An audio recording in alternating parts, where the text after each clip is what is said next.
இந்த முத்தமிழறிஞர் தலைவர் கலைஞருடைய நூற்றாண்டு கருத்தரங்கை தொடங்கி வச்சு அதே நேரத்தில் சிறப்பு மலரை வெளியிடுகிற வாய்ப்பை பெற்றமைக்காக நான் மிகுந்த மகிழ்ச்சி அடைகிறேன்.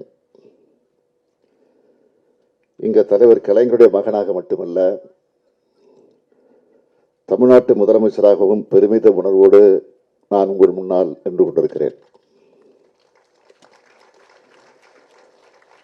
காலம் சற்றே கடந்திருந்தாலும் இந்த கருத்தரங்கை சிறப்பான வகையில் ஏற்பாடு செஞ்சிருக்கிறார்கள்.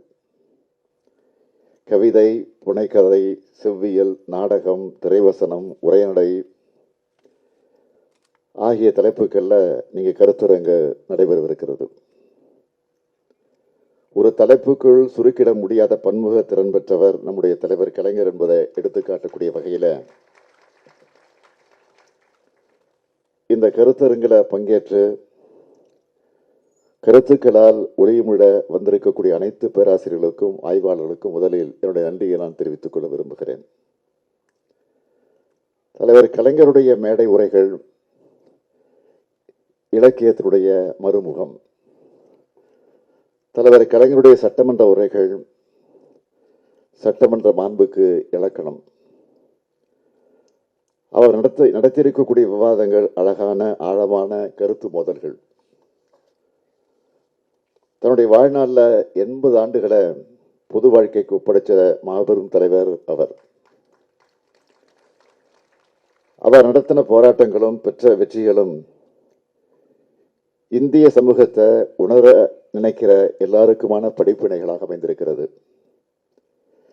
தென்றலை தீண்டியதில்லை, ஆனால் தீயை தாண்டி இருக்கிறேன்னு அனுபவபூர்வமா சொன்னாரு நம்முடைய தலைவர் கலைஞர் அவர்கள்.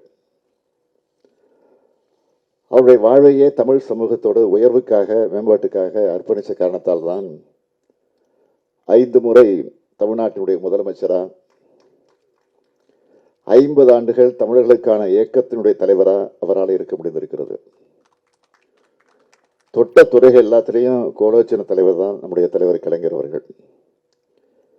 இலக்கியத்தை தான் இளைப்பாறும் நிழலா அவர் கருதினார்.